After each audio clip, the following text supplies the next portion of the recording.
Hello and welcome to Seismic Cinema. I'm James. I probably written an essay on it. Paul has probably watched it in wrong order. And Colin, I've not seen it. how you doing, mate? Yeah, good. I was waiting on you doing the Knight Rider kind of introduction. I know I thought about it, mate, but I thought it's a bit of a sketchy character. I'm the Save right it. guy. It'll come naturally as you're getting into the discussion, I'm sure. Yes, it will indeed. It will indeed. So this podcast episode is going to be us talking about reviewing Mad Max 1979. Okay, so before I get into all of that Mad Max, I'm just going to put out a wee things about where you can follow us, where you can find us. So you can follow us on Twitter, Instagram, Threads, TikTok, Blue Sky, and the Facebook pages, which admittedly we've not really been committed to that, so we will get back onto that. Of course, you can watch and listen to us on YouTube, Spotify for Creators, Good Pods, Apple Podcasts, Audible, Amazon Music, and Castbox. And there's probably plenty more where you can find us. I think I said a wee while ago I'd start engaging daily with the Facebook page, so I've definitely failed on that account. No, I think we've both and Paul failed on that as well. Do you know what I mean? It's difficult. I just like the one. I think we get a lot more engagement on Twitter anyway, but it's good to try and spread it across different socials. And of course, we're part of the Podpack Collective, bunch of independent podcasters trying to make a difference. You can find all of those guys on the Twitter. Again, they've got their own individual Twitter pages and social pages, so go and check them out as well. And if there's been any changes to the collective that me and James haven't been paying attention to, then you can let us know.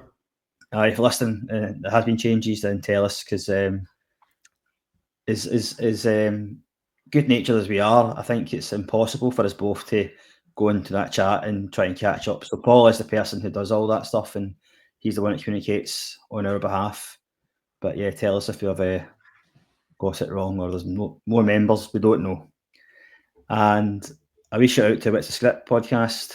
For those who don't know who they are, they're a Glaswegian podcast, kind of comedy podcast, and the latest one I've listened to was Aliens, which was pretty decent.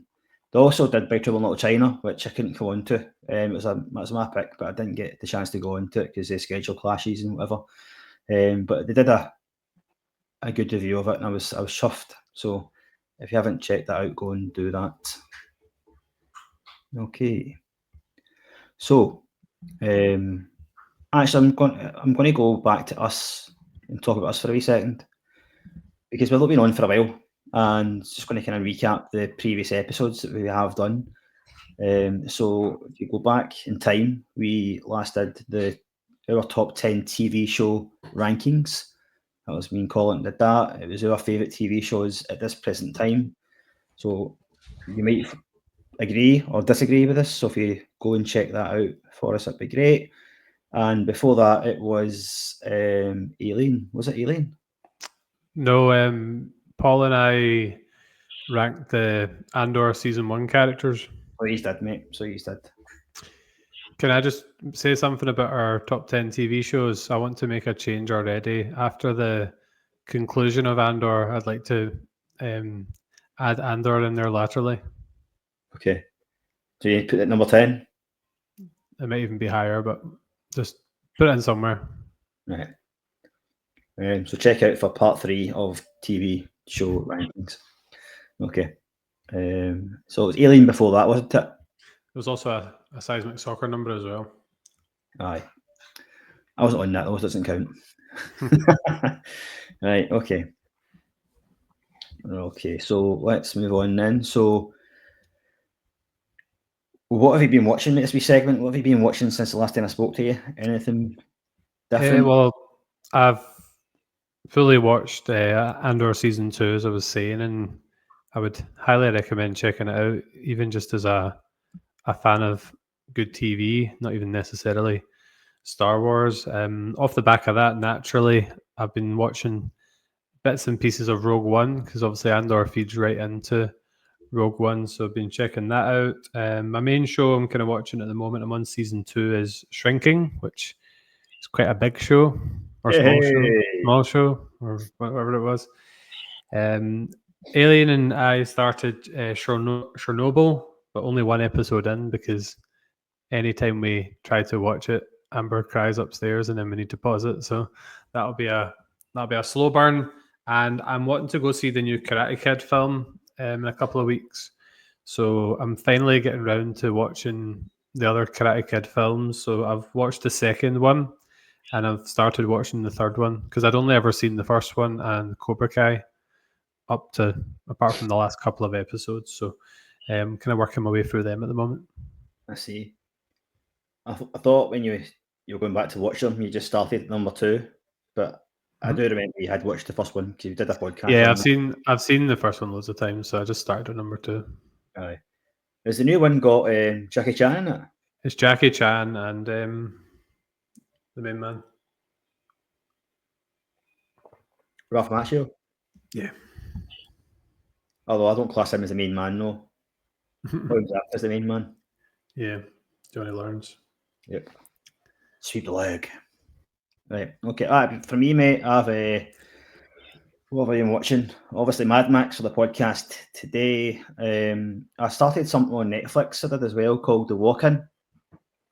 It's got the boy Stephen Graham in it. You'll know him for obviously Adolescence if you watched that, but even before that, he was in what's the one we did reviewed? Snatch. Snatch, yeah, that's right. But he's in hundreds of things, man. He's very very prominent these days.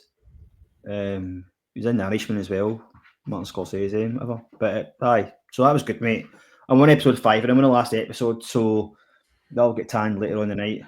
And then what that's about, mate, I don't know if you've seen it or anything. No, I've not seen it. Basically, he's like a journalist kind of person, and he investigates like the far right groups, but he used to be in a far right group as well, and he's transformed, and he's basically kind of investigating them. I won't tell you too much, but it is good TV. Seemingly it was on ITV years ago, and just Netflix captured it now. So, it's a good wee watch. You'll need to get onto From soon. I'm going to start watching You as well. The last season of that. I'm going to start that after. Well, I'll probably watch it tonight actually. And I've got The Night Agent still to watch. I still got Dexter, the original Sin, still to watch. So I've got plenty on my watch list. I haven't watched the new season of You yet, because I thought this 4th season was a bit rubbish, to be honest. I liked the 3rd season. So maybe check it out at some point. Aye. Try and get a recap it. Okay. I'm thinking of finishing Cobra Kai once I've finished watching the Karate Kid films. Aye, I'm the same, mate, to be honest with you. Because I've not watched the most recent episodes, like the last batch. I've not seen any of the new season, mates. I know it divided it into 2, didn't it? But it usually does. So I'll watch the last season as a winner, and then we could do a wee review on that. Because I know Dan from Casting Views was quite keen on coming back on. So yeah, I'm up for talking about Cobra Kai. Aye. Anyway, right. So let's talk about what people are here to listen to. So this is Mad Max 1979. I'm going to give you a wee synopsis of it. In a not too distant dystopian future, where a man's most precious resource, oil, has been depleted and the world plunged into war, famine, and financial chaos, the last vestiges of the law in Australia attempt to restrain a vicious biker gang. Max, an officer with the main force patrol, launches a personal vendetta against the gang when his wife and son are hunted down and murdered, leaving him with nothing but the instincts for survival and retribution. Okay, so that's I was going to say a short synopsis, but it's actually more than I thought it was. There's quite a few spoilers in there as well. I know. I should have read it before I actually copied and pasted it in. That's a late spoiler warning. Aye, spoiler alert. Anyway, I don't usually do that, but okay. So it was directed by George Miller. The screenplay was by James McCausland, George Miller, and Brian Kennedy. The cast was Mel Gibson, Joanne Samuel, Hugh Case Byrne, Steve Bisley, Tim Burns, and there's loads more as well in there. The budget for the film was $300 Australian. What? 300,000 Australian dollars. That was 1979, but it's a wee bit more than that. So 300,000, I should say, Australian dollars, and it took back an estimated 8.7 million Australian dollars. So that's a pretty good return for 1979, I'd say. The runtime was 1 hour 28 minutes. It was a certificate of 15. IMDb rating was 6.8 out of 10. Rotten Tomatoes was 88% critics and 70% from the punters. Surprised at any of those, mate? Never. I never know how much to take the kind of critics and the audience scores. I mean, we've seen a fair few over our time that have been a bit out there, you know. That's true, mate. That's true. Okay, so all about opinions. That's mate. That's indeed right. Okay, so have you managed to get any trivia at all, mate, for this? Yeah, I've got a couple of things here. Normally, when I'm the quote unquote guest, I like to bring something with me. So I really like this first one. Most of the extras were paid in beer rather than money. That's pretty cool. When Knight Rider's doing his infamous tirade, apparently also references a couple of AC/DC songs and his kind of thing. Livewire and I think it says Rocker. Usually trying to read my writing. Ali McCoy would like Knight Rider then, eh? Is that AC/DC? You can't beat a bit AC/DC, man. Yeah. So it's true. I do like AC/DC myself.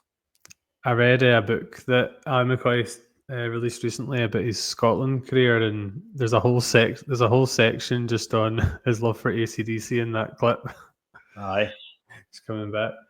The stunt driving in the film was apparently done quickly and illegally, so they were breaking some road laws when they were filming this film.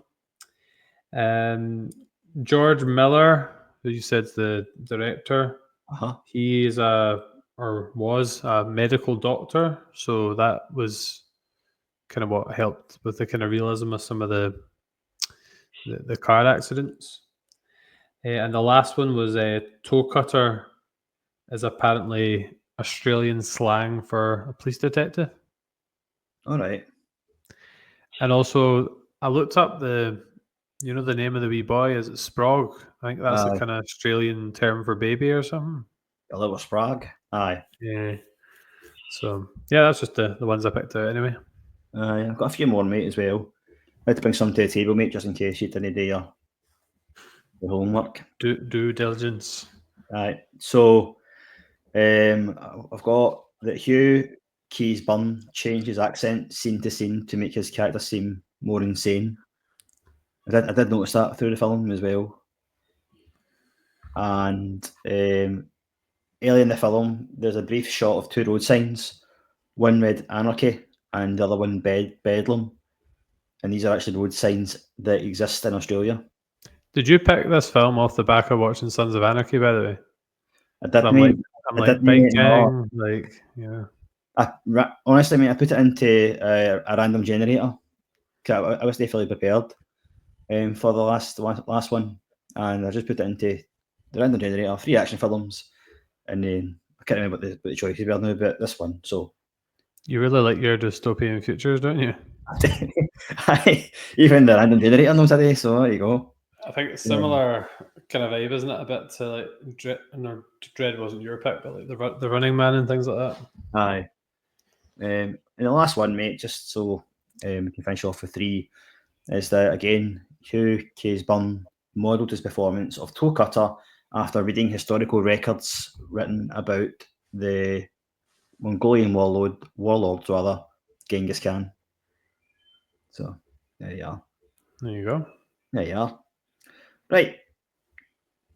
I'm going to take a stab in the dark here, mate. Mm-hmm. I'm going to guess this is your first time watching this film. Well, that is the tagline for the podcast, isn't it? It is. Yeah, no, it is. I've obviously heard of the Mad Max kind of film franchise because also they came out in the cinema a few times over the last couple of years. It's just one of those ones. Just hadn't got around to watching it, but I suppose that's one of the big pluses of doing the podcast is checking out things you wouldn't check out otherwise. That's it, mate. That's what it's all about. I've not seen the latest Mad Max. Is it Furiosa? That's out. Is it that one? Mm-hmm. I don't remember what the name it now, but I've not seen the latest one. But I've seen this years and years ago. Mm-hmm. You text me is it this one here? Because you said there was two different dates. Well, I seen on one source it said 1979, then one said 1980, but I assumed it was just the same one, and the dates were to do with the release dates in like the UK, US. Aye. Yeah. I was like, is it Mel Gibson on it? Did you take a picture? It's just like, is it Mel Gibson? That's right. I got there in the end. It was on Amazon. I seen that, mate. Actually, I seen that. It's actually leaving Amazon tonight. Oh well, just in time then. Exactly. That's why I've done my free picks for next week are all on. They're all movies that are on Now TV. Oh, I'm sure I'll find them. Right. Okay. So let's get into it then, mate. Scene by scene. Oh, some scenes by scenes. There's definitely if it's every single scene. I know. So I'm just going to focus on the ones that kind of stand out to me the most. And if you want to chime into ones I've maybe missed, mate, go for it, right? But the opening chase is basically the opening scene is the opening chase. It's the Night Rider's escape. So he basically escapes from the police, and it's a car chase scene. I mean, it's pretty chaotic, isn't it? This whole scene. It doesn't ease you into the film at all. It's just you're straight into the action from the off. I did like the wee intro bit, and it says it was almost like a long time ago in a galaxy far, far away. But it was what was it? Not too long from now, or something like that. Not far from now, or something like that. Aye. But no, it gets you right into it, and I suppose it's a good way to cook people from the off. Aye. And in this scene, you get introduced to the police, basically. You've got I can't remember the guy's name. It might be Charlie's one of them. But they've got code names as well, haven't they? It was the guy that was out with the binoculars. So they got the guy in the binoculars looking at to a couple getting jiggy with it.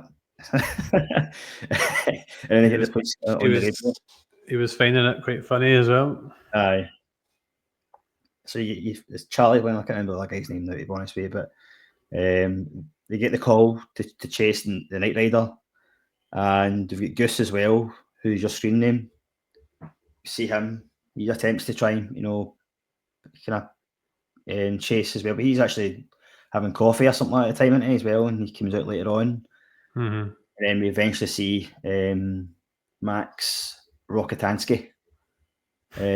Basically, it's different, kind of, when you get introduced to these guys, it's totally different, kind of, I don't know, different methods, because you get two guys, obviously the guy in the bottom having a wee bit of fun, and then you've got the guy who's relaxing in the cafe, but you've got Max as well, who's just pure silent. He doesn't talk or anything. Obviously, he's just by himself anyway, but it's kind of there's a hint of calmness about him. A presence. Aye, presence of calmness, but with all that still going on, the other police are chasing this guy. They're all just panicking and stuff like that. It's just chaotic. So I wasn't really sure if you would like this scene, mate, because I thought when I watched it, I'm going, Colin's not going to like this. Because it was a car chasing. You're not a big fan of car chase scenes. Not ones that are too long anyway. Well, and that's my second point. B, Mm. I thought maybe this dragged on a wee bit for you. What was your take on it? Yeah, I didn't mind it, to be honest. I feel like it's weird. I think I feel more about car chases if they're like later in the film, but as like a intro scene, I don't mind it too much. I did like Toe Cutter's fuel injected suicide machine kind of stuff. He was quite the character. Aye. Oh, we'll come on to him, don't you worry. So it was a quite a cool scene. Obviously, what happens anyway that he's Max basically joins the chase in his yellow car. It's called Interceptor, isn't it? I think so, yeah. Aye, and it's like it's basically he gets his own way, Max. Obviously, he's the guy that takes him down. But it's though obviously you mentioned it in your trivia. You do get the ramblings of the Night Rider. He's sitting beside his squeeze at the time, and he's just rambling on. No, I am the Night Rider, right? And he's just on the radio, just saying stuff like that, just talking, rambling, absolute nonsense. I am the Night Rider, baby. Are they all just naturally a bit crazy, or is there like some substances involved? Oh, I probably think so, mate. I think that's it's probably mixed with, ideology and craziness and maybe under the influence of some kind, mate. Do you know what I mean? So I've got an interesting take about the film when we get to kind of towards the middle. There was a bit basically there was two characters I thought kind of looked a bit similar, and I thought one thing was happening when it wasn't happening, but I'll explain it when we get to it. Okay. Aye, so the Night Rider basically dies in the explosion. The car flips in the air and into a massive truck, and then you get Max just looking and watching it as kind of far away, watching it, kind of him dying. And kind of, who is it? Is that your dog having a drink? It is. He's having a drink. Aye. So, who is your favourite police officer, mate? Innit? And taking his goose. I quite liked him. I thought he was quite quirky, but he was also he liked to kind of stand up for what he thought was right. So the bit where Johnny the boy Aye. is getting released from the police because nobody turned up for the court case, and he's going like mental, and he has a very tragic accident later in the film. Aye, mate. I do like Goose. He's a bit of a lone wolf.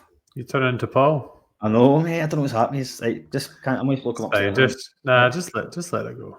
It's fine. You'll bring in the dog lovers. I know that's true. If you like Border Terriers, then you can give us a follow. No, listen. Aye, he's a bit of a lone wolf. What's his name? Goose, and I think it's. Oh no! If there's a scene later on in the film, and obviously when again, spoiler alert, but when he dies, and you get Max. Does he actually die though? I thought he just. Oh wait, no, he did die. Aye, he dies. I'm thinking of a different character. I thought he was just really, really badly disfigured, but wasn't quite gone. And you've got obviously Max handing his notice at the time, and then you've got him, the police guy, kind of the chief of police. What I call him that? He's like, oh, Goose. Well, I knew what Goose was like. He had it coming type thing. He's like he was. He's I don't know, the death wish type thing. Do you know what I mean? So I did like him, mate. Do you know what I mean? He probably was more likable.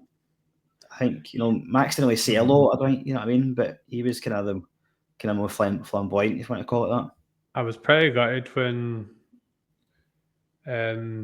Goose died, because he was probably my favourite character at the film, and the way he went was pretty horrific as well. This must be a film, like, see if people have had family members in these kind of situations, or people that have maybe been a police officer and seen things like this film must be quite triggering to some people, I would say. There's a lot of stuff that happen in it. You know what I mean? A lot of stuff, even the stuff that's done off camera as well. Do you know what I mean? Like it's definitely triggering for a lot of aspects of it, and I'm sure we'll go into it anyway. So let's kind of move on then. So you're talking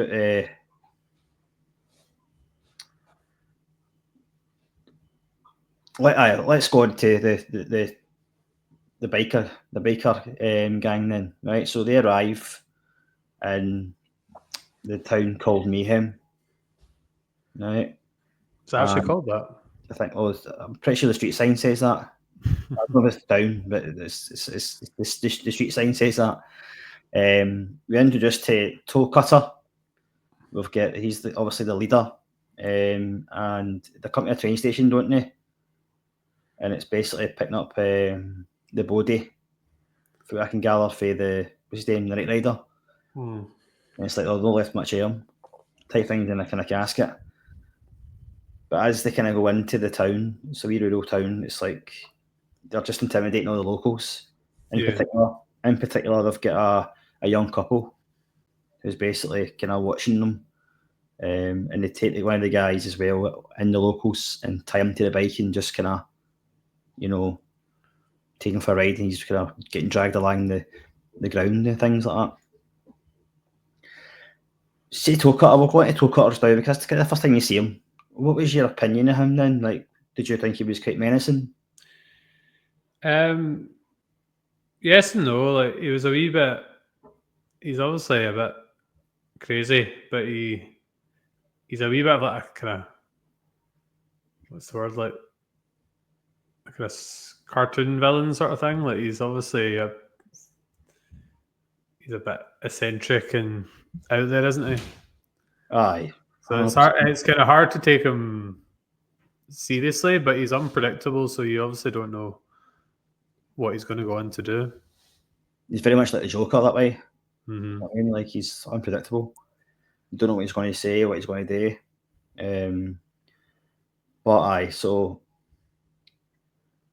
there's a couple who obviously see what's happening in this town. Obviously, they're just causing chaos. They're as I say, dragging people about with the bikes and that. They're just kind of stamping their authority about the place, whatever.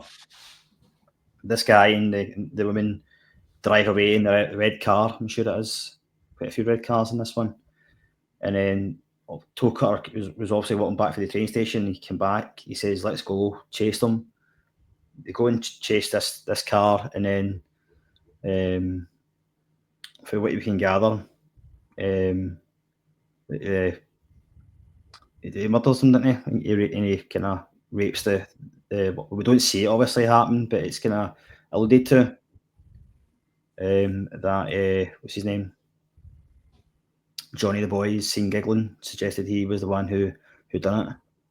It's quite a horrible scene, that, isn't it? You really don't see anything, but you're just making assumptions that's what they're alluding to.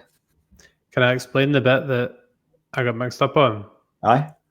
So Johnny the boy. So see the couple you were talking about. Yeah. The guy from the couple, I kind of got him and Johnny the boy confused at one point. So I was like, I thought that, you know how like the Knight Rider was like crazy and then Toe Cutter was crazy. I thought that they were maybe kind of passing on the craziness to other people via like maybe drugs or whatever they got. Like, because I hadn't seen the film before, I didn't quite know what the plot was at the start. So when I seen Johnny the boy going a bit mental, I thought it was the boyfriend from the couple going a bit mental, and I thought they were like passing on. As weird as it sounds, I thought they were passing on the craziness from like one person to the other. But I rewatched the first half of it again. I was like, all right, okay, I've just mixed those two characters up. But that would have been an interesting plot if they were all just a bit mental and it was kind of getting passed on to random people in the town. Thought kind of processing thought. I don't know, but I see. It'd have been interesting though. Aye. because I don't know if you see Johnny the Boy much before that scene. So I think because they're maybe both introduced roundabout there, I just kind of clubbed them together. Yeah, you see him at the train station before he comes back round. So you do see him at the train station. So the boys obviously he's badly beaten, and then the woman, obviously is the same, clearly assaulted. Toe cutter in one of these scenes as well. He tells Johnny the Boy, "You have to learn to enjoy yourself out here, like the good old days." That's one of his his quotes. So it's like just basically make it like it is. Do you know what I mean? This is your kind of world. You make a lot of it. So it's kind of they're in charge type thing. They're just kind of like agents of chaos, but I suppose it talks about there's like a kind of fuel shortage as well in the world. So like their main goal is probably just to get as much of the resources for their gang as they can. Aye, that's true. I like that. Agents of Chaos. I do like that one. Don't know. Might use it. I don't know. I thought I was just referencing something to do with the Joker, but maybe that's not. But he does love chaos, so maybe that's what it is. I want to kind of touch on this, but you see a scene where Max is, at home, and we kind of see him with his wife. I don't know if it says his wife. Jessie, I don't know. He's baby mama anyway. Aye, so Jesse and Sprog, the baby son, and you can get it's a different kind of contrast. So before that, it was the car chasing was mental. It was very very kind of chaotic. We've got the scene where we've got in the town there. That was again leading on even more chaos and horrible stuff happening there. But then we get a wee kind of sense of kind of peace, where it's at home, which is a bit of I don't know, a kind of juxtaposition a little bit where it's his two different lives. He's got his work life and he's got his kind of family life where it's all kind of nice and peaceful. So it was quite nice to see that. Yeah. But you can also see as well that he's also troubled. You know what I mean? He's doesn't really like. Well, I don't know if he likes his job, but he's in the film. He says like, "Oh, he's one of the good guys," and nobody else will be able to do it. So he's almost forced for the job. He's wanting to quit, isn't he? Because they get him his new car. It's like a bribe to stay on. Aye, pretty much. I think the movie needed those scenes though, because the scenes with the family, as you say, are so different. But you can't go at the kind of speed of the introduction for the whole film. Like that would just be too much for an audience. I did like their relationship. There was a kind of clear like chemistry between them, but I couldn't help but cringe at the bit when they're doing like the like symbols for like being crazy about you. That's like something Anakin Skywalker would have came out with in Attack of the Clones. And there's a Star Wars reference right there. I'm right though that some of their, I know they're just in a couple doing coupley things, but it was a wee bit cringy. I don't know. I didn't really mind it, mate, to be honest with you. And to be fair, I forgot all about it. So right, so on to you also get introduced to the fact he's got a kid as well. And of course. And he seems to have to be quite a positive father figure as well. Aye. He's a good role model, obviously. But he's moving on, mate. We're going to Goose's death. And not Goose from Top Gun. No. Goose from Mad Max. Oh, we need to do Top Gun at some point. That'd be fun. Well, it was on the list, mate. It was downvoted, yeah. Aye. So basically, Goose is again. I spoke about him being kind of a lone wolf as well. He becomes basically. He just wants to get the people who killed that young couple. Do you know what I mean? Like, vengeance has to be served here. But we get Johnny the boy who sabotages Goosey's bike. I don't know what he done. It must have been to do with the brakes or something like that. And then they basically kind of they jump on him, didn't they? I actually found this bit a wee bit cringy because he times the throw perfectly, man, to get through the windscreen. Was it? I don't know what he throws. I can't remember what he throws now, but he's standing on a hill and he just throws something from the hill. And it lands through the windscreen. Because before that, he came off the bike and then he used the bomb, didn't he? He came off the bike and he put the bike in the back of the car, and then the guy was cycling away. And then that's when they jumped him from the when he's in the car, basically getting a trap. And then what happens is they torch the car, but I can't remember who the guy's name was now. But he basically it was Johnny the boy, wasn't it? No, who's it that tortured the car? I think Toe Cutter made Johnny do it. Aye, so it was. Because that links back to what you said earlier about him saying like you need to enjoy it. Aye, that's right. That's right. So, but he didn't want to do it. He's like, no. It's like, you need to just enjoy it. This is what you do. You do it. And then torches the car. So he dies there. You know what I mean? Like, he's obviously burnt to a crisp. Burnt to a cinder. And then we've got Max and I can't remember the other guy's name now. But Max is obviously at the hospital. He runs into the hospital scene, the hospital bed, and sees that basically we don't see this. I don't think I've seen it anyway, but we just see the white sheet over him. It's different. Obviously, he's been horribly burned, and he must be really, really bad. Do you know what I mean? And Max runs out the hospital, the hospital room, and kind of he's basically shouting, "That can't be him! That can't be him!" Blah, blah, blah. Do we not see his hand or something? Does it fall out the covers or something? Aye, we do, but not his face though. I was expecting a wee kind of wee glimpse at his face or something like that to see how bad it was, but no. But again, that just kind of leaves up to the audience, mate, of how bad it is. It's up to us to just Google Anakin Skywalker burnt to a crisp. So, aye. What do you make of the whole kind of goose bit scene where he dies, mate? Because, like I say, I found that bit a wee bit far fetched, if I'm honest with you. Just sadness from me. Like as I said, he was my boy, and then he was fighting the good fight, trying to fight for justice. You're my boy, Blue, and he's gone.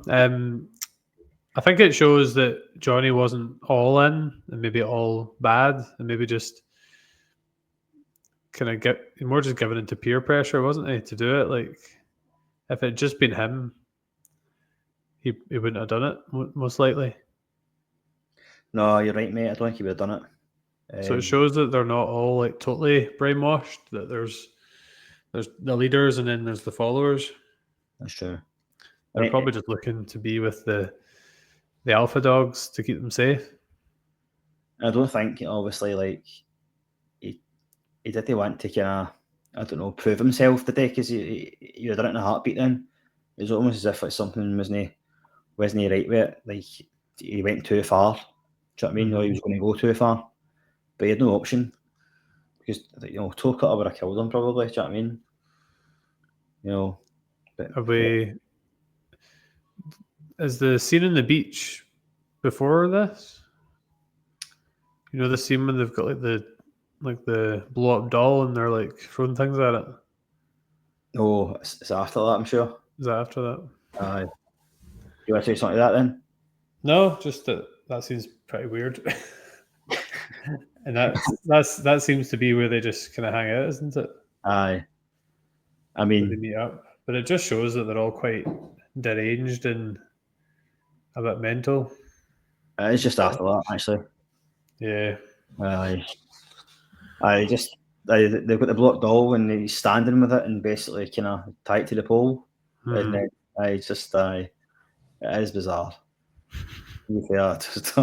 See, I think I didn't watch the whole film twice, but I watched like the first half twice. And the first time I watched it, I was like, what am I watching, man? These guys are off the chain. So sometimes I am like, what is James making me watch this week? Mate, I was exactly going through my head because like, Colin's going to hate this film, man. I just was like, oh no. I remember, like, listen, I remember watching this when I was younger, like years ago, and it was totally different. I actually forgot it was Australian, mate, as well. Do you know what I mean? Yeah. Like, it said when I was reading the trivia, it was the film that kind of broke Australian cinema through to like the big time. Because Mel Gibson wasn't known at that point. I don't think he was known in America because I think Lethal Weapon came out just no long after this. After mid-80s, maybe. I might be wrong on that, but I think this is maybe the film that kind of made them a bit more mainstream. Mm-hmm. Most likely. Aye. Right, okay. So, obviously, we spoke about it already, mate, but Goose's death has had a massive kind of impact on Max to the point where he wants to just chuck it. Do you know what I mean? He's like, he goes to the guy who's sitting watering his plants and stuff like that, and he's, you know, smoking a cigar and all that, you know, as these kind of police chiefs do. Basically, you know, saying he wants to quit the police. He's basically telling him he's scared. Do you know what I mean? He's scared. He knows it's only going to get worse, and he's looking out for his family, mate, at the same time. Do you know what I mean? He just wants to be that person that we saw a few scenes ago, but he just wants the kind of quiet life. But then he goes and says to him as well, but like that he's starting to enjoy it as well. So he's kind of battling himself that he's wants the kind of the peaceful, but he likes the war as well. So he's getting out because he knows at some point down the line he's going to break, and it will just kind of unlock the violence that we do see eventually. But it takes a lot for that to happen, as we'll come on to. Is it not that old quote about if you stay alone too long, you become the villain? Aye, Harvey Dent. Harvey Dent, yeah. That's it, mate. Tavernier.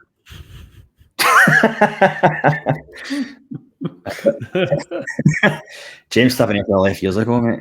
I'm still on that. You're not going to his testimonial then? Well, he's got to win me a year, mate. That means he's staying this year. Talk of it maybe being Leeds because this is his team, but he supported them growing up. But why would they go to Leeds for the Premier League though? Do you know what I mean? He's too old. The guy. No, you're misunderstanding me. I meant his testimonial could be against Leeds with the ownership connection and the fact Tavernier supports him. But I've also thought before we move back on, Newcastle potentially because he came from them, or Wigan. Sorry, irrelevant. But aye, Leeds is probably most likely if we're owned by the same people. Aye, there's talk of pre-season friendly, mate, as well against Leeds. Mm-hmm. Anyway, Mad Max fans don't care about Tavernier or Leeds. No, that was a side tangent. It was not my fault. It was Colin's fault. But we'll move on to the road trip. So Mac wants to take his family on a wee road trip to the countryside. I've got big issues with this scene coming up, by the way. Okay, no problem at all. We can discuss it. But actually, he's chucked the force. We can't say force, can we? It's too aggressive. We're actually supposed to call it the service now. But they go to, is it the May Swayze, the farm? Is that the name? I think it's just called May, yeah. Aye. Thinking of Spider-Man. Aye. So they go there. It's a wee kind of cottage to go to. I thought she was going to be the villain at one point, by the way. I thought she was going to turn out to be part of the gang. Aye, I did kind of have senses that myself. But aye, they go there. They meet somewhere remote, somewhere kind of, just take themselves away from all the rubbish that's happening. We've got, Max chopping wood, works in the car. we've got loads of stuff. I mean, like it's just kind of peaceful. It's. I don't know. I would say it kind of. Calm before the storm. Yes, it kind of represents hope as well, mate. Doesn't it? There's hope for them. What are you laughing at? My cat. Oh, sorry, I didn't see it there. There's also May's got, is that a nephew? Aye. Who comes back into it as well later on? Yes. I forgot about him actually. Hodor. Aye, mate. That's exactly what I was thinking of, mate. It's like this guy just ran with somebody. Hold the door. Hodor. Do you know I've got Hodor doorstops in my house and it just says hold the door on them? Which is a massive Game of Thrones spoiler. Aye. It's not my top 10. Anyway, sorry, but I have a tangent again. Aye, so basically but we've got Jesse who runs into the gang. This is where my issue is, by the way. Right. So see if your best friends just died and you know there's like these bike gangs about. Why are you letting your wife and your son go for an ice cream by themselves when you know all this danger's about, and you went away for the purpose of recovering from a big loss? I just don't understand that. Aye, I mean, I don't know. Do you think it was more secluded than he thought? Did they think that they would come out that venture that far? I don't know, mate. Like it's like he's never watched a movie before. I'm unsure of the geography of this place. Do you know what I mean? Like, did they come out far enough that you thought you could do that? Do you know what I mean? But I don't know, mate. I think it was very foolish. It was. Basically, the bigger gang, kind of gang up on Jesse, but she managed to get away from him. She needs toe cutter right in the gillies. It's toe cutter, isn't it? She needs. I think it is, yeah, because he makes a play for her, I suppose. Aye. And then she gets in the car and basically back to Max and to tell them they need to go, blah blah blah. It's quite rushed here. I think it's quite, the suspense builds. And what happens is they come back and they kind of she'll hang washing on the washing line or something like that, and I can't remember what happens now. Really, it's been a while, but May's kind of watching out for them, isn't she? Aye, but they come back and they get her anyway. Do you know what I mean? And like they have it at gunpoint. They take the boy. They take the boy. We're going to need the boy. Sprague. They're going to need the boy. It's a special boy. No, so they take him and they hold everybody at gunpoint. But then with me, who comes with a shotgun, locks them in a daft wee kind of, I don't know, wee wood hut type thing. And then they get in the car and they drive away. But obviously, that wood hut's not going to hold them for very long. Getting back in the bikes, they chase them down. May gets out the car, starts shooting at the bikers. They just drive past her. But at this point, the car had broken down. Sprague and Jesse keep the car, and what we don't see or what they see is that the bikers seem to kind of run them over. What was your take on that, mate? The whole kind of, because that's a horrible scene, mate, isn't it? Like, I found it. Yeah, obviously, I'm glad you don't really see what happened, because when you found out later that the wee boy died, that's obviously horrendous. Like, I hated the scene earlier in the film when the kid was on the road and he just got missed. I know, I forgot about that one, mate. It's obviously, you can't help when you have your own round about that age that you're picturing it being them. Do you know what I mean? And it's like, but a lot of the parenting in this film is very irresponsible. Like, that kid at the start of the film shouldn't have been anywhere near the road. I forgot about that, mate, and I was like my heart was in my mouth, man. Like, I couldn't remember what happened to the boy. Do you know what I mean? Like, what happened is they weren't caring. I think that was foreshadowing of what happens to the boy at the end. I think it was, mate. I was going to come on to that. I think it was, they missed that boy, but it's foreshadowed to what's going to happen later on. The hospital scene with Goose is, I suppose, foreshadowing of when he goes back to the hospital later when his wife's there. Yeah. Because you don't really, she doesn't. That's where I got confused. I don't think she's dead, but the way the doctor was speaking, it sounded like she was all but there. Aye, we don't really know how bad she is, but it's and Max is outside the waiting room. It's not the kind of film for huge emotions on the characters' parts, but he's lost his best pal, his son, and basically his wife, all in the space of like a couple of days. Yep. I don't know. Could the film have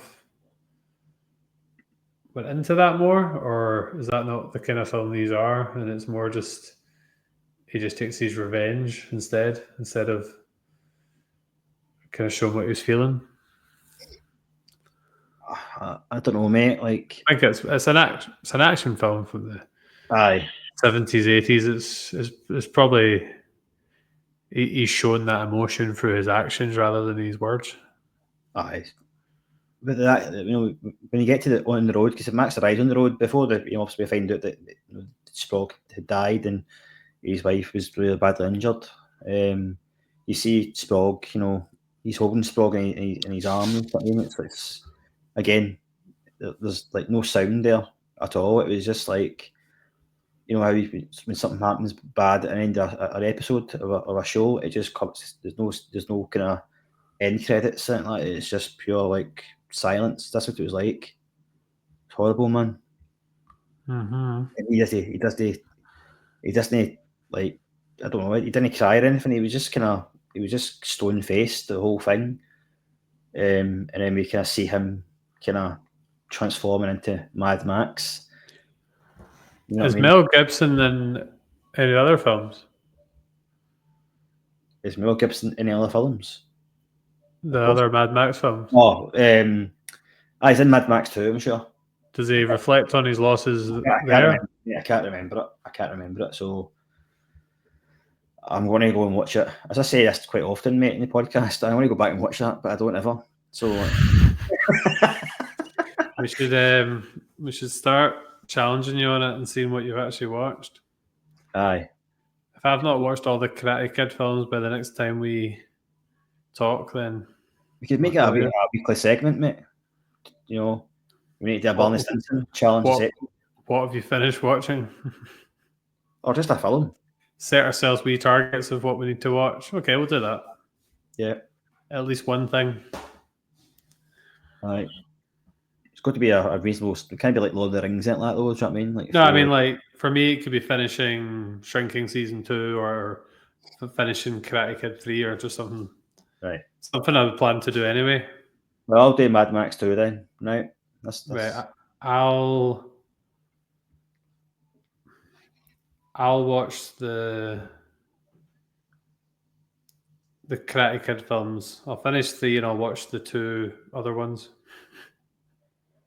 Aye. Okay, mate. We'll see where we are at. Maybe. So, Mad Max. So Max is turned into Mad Max. He's suited up, man. He's got his leathers on. He takes the car, the Interceptor, and he just drives away. But he's not a cop anymore. He's not a husband either. He's just, I think he's, fueled by vengeance, mate, to be honest with you. A vigilante. Aye. Vengeance.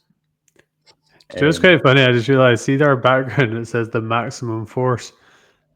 Some of it's cut off, so it just says the maximum force of the seismic cinema. That could be our new tagline. There you go. Thank you to Mad Max. So he's basically on a revenge tour. So he's basically going to go and hunt the gang down one by one. Now we see this happens quite quick.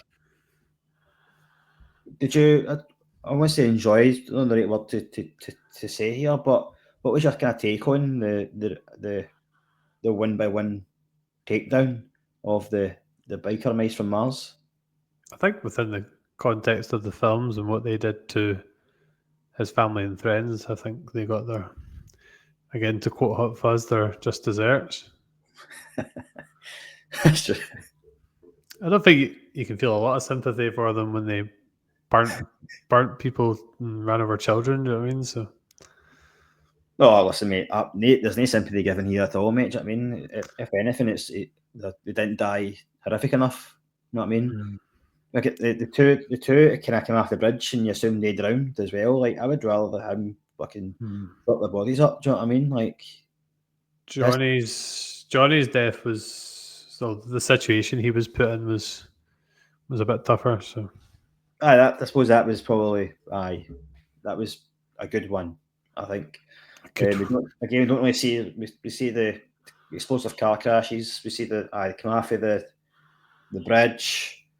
We've got Toe Cutter. Obviously, he dies quite violently. He's again put in the path of a truck. You have to go. You see like his eyes bulge, don't you? Like a cartoon, like the Roadrunner of Looney Tunes. No, definitely, mate. But then we've got Johnny the Boy. He's caught last, and they get Max who handcuffs him to. He handcuffs him to something. Was it a bike he handcuffs him to? Can't remember. But he gives him a hacksaw and says to him, "You've got 10 minutes. Guess how long it will take for the explosion to happen? Give or take." And he's like, "Just let me go, blah blah." He's like, "You're going to have to cut through your ankle or die." So he has to, sacrifice a part of his being in order to live. So how much did he want to live is dependent on him. I actually wrote down part of that quote. I think what he said was, it would take you 10 minutes to hack through like the cuffs or whatever was binding him, but it would only take 5 minutes to go through his ankles. So he was trying to like say like your better option here is to take your ankle off if you want to live. Aye, no, that's right, you're right. You get the classic walking away explosion behind as well, don't you? That's what happened with Max. It's quite a lot of films like these, they end quite abruptly. Like it's just like the last villain's taken out and then it's credits. Do you know what I mean? There's not like a big kind of epilogue of what happens to people afterwards. Aye.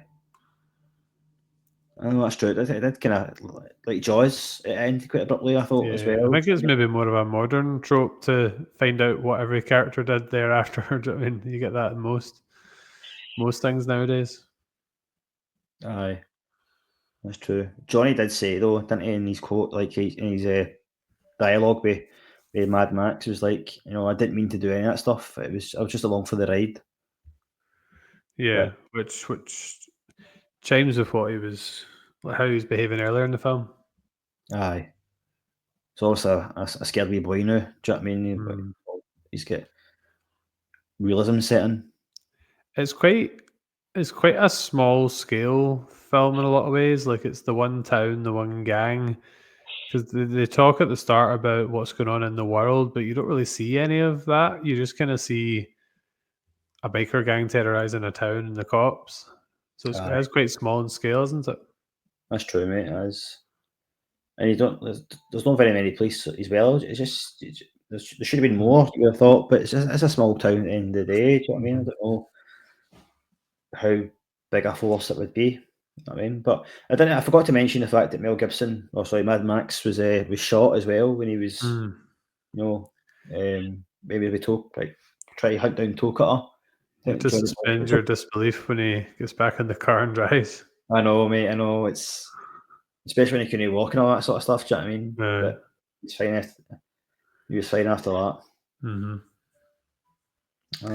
One of the quotes I wrote down was, "Hey fella, you're a turkey." That's right. In the water. No, not in the water. In the field. Mm-hmm. Aye. I didn't write down any quotes actually. Well, my system, when I'm the guest or the co-host, I write down the main character names, a couple of quotes, a couple of trivia, what I've been watching and my movie choices, and that's like my one pager. Did you hear that, Paul? I sometimes just knock my microphone down. No, I heard something, mate. I don't know what it was. I should look at quotes there. Just pretend you didn't hear it then.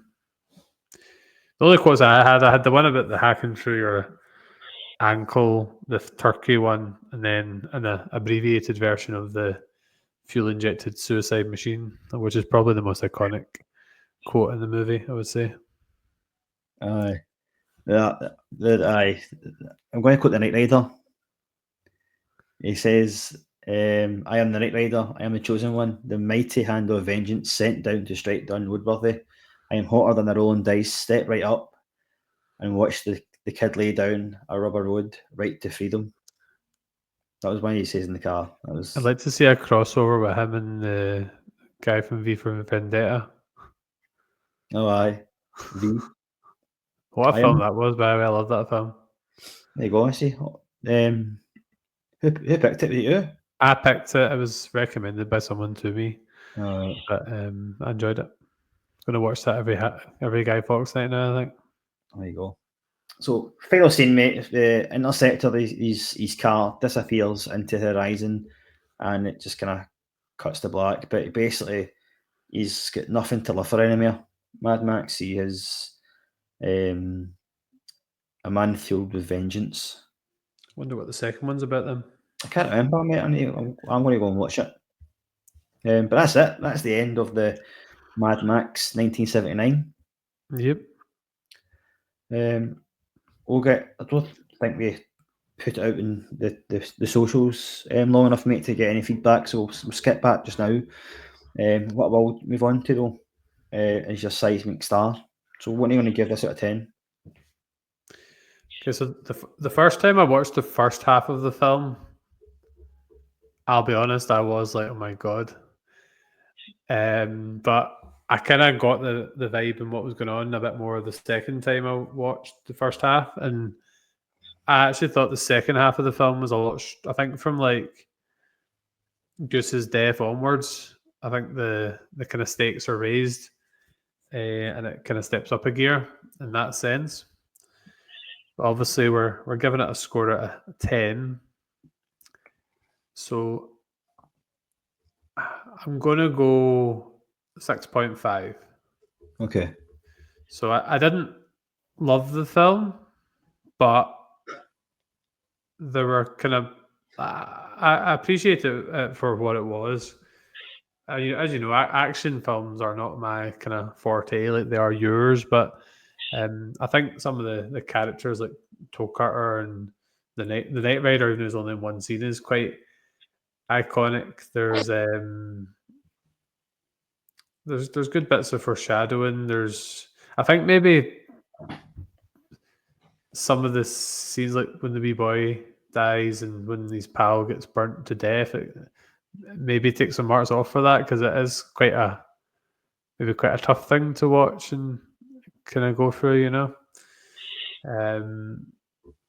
It probably would have been lower originally, but I have enjoyed, as I always do, I've enjoyed talking about it, and there were aspects and characters and stuff that I liked, although some of the character decisions, like see when he left his wife and kid all by themselves with these nutters on the list, I was like, I'm not buying that. Aye. So I could maybe raise to a 7, but I'm going to go for a 6.5, which I think kind of chimes a wee bit with the kind of IMDb score and stuff like that as well. No, 6.8. I'm going to give it a 7. You're not far off me. Yeah, so far, mate. I agree with you, mate. I think the second half of the film was definitely stronger. I think when certain things happen in the film, you know, you say quite a lot, stakes are raised. Do you know what I mean? Like, what's going to be the consequences of the actions of these people? Do you know what I mean? So, I did think it was a bit slow to start in some scenes. I think the start scene was very strong, mate, with the Knight Rider. And we did get the I am the Knight Rider. We did get the disturbing scenes in Bedlam, you know what I mean, with the couple and things like that as well. So I did think, Toe Cutter was quite a menacing being without saying too much. Do you know what I mean? His actions were a little bit more menacing. But when he did speak, people were scared of him. You know what I mean? Like, they listened to him and his ideologies. I think I mentioned it earlier. I think you could get more into the world building, like what's actually going on and why the world is the way it is. Because I feel like when we watched Dread, I felt that film did a really good job of capturing what the society was like and why people behaved in a certain way. But I don't think they went very deep with the exploration there. I know No, it's probably not the intention of the film. It was just meant to be kind of thrill-seeking action vengeance kind of movie, no. I know what you're saying, mate. I mean, sometimes things, or explaining why things have happened, isn't the purpose of the film. It's just, it has happened. We see this is what we're having to deal with now. Do you know what I mean? So, aye, I do like it sometimes, mate. You do want some context and a bit of background and some things, but I wasn't that bothered, mate, by it. To be honest with you, but I wouldn't get a 7, mate. It's a solid 7. Like I say, it's been a while since I've seen it, mate. Do you know what I mean? So, aye, I did enjoy it. Cool. Okay, mate. So that's us finished this week's episode. So for next week, have you got 3 films you wish to put on the voting list?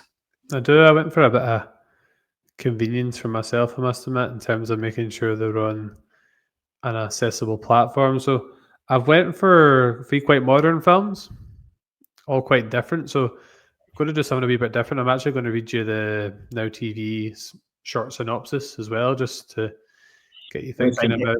Let me try and guess it from the synopsis. You can, yeah. So first one is ex-soldier turned window cleaner, and it's Daisy Ridley, who is the lead in it, is tasked with rescuing 300 hostages after activists hijack a gala in a skyscraper from the director of Casino Royale. It's quite a new film.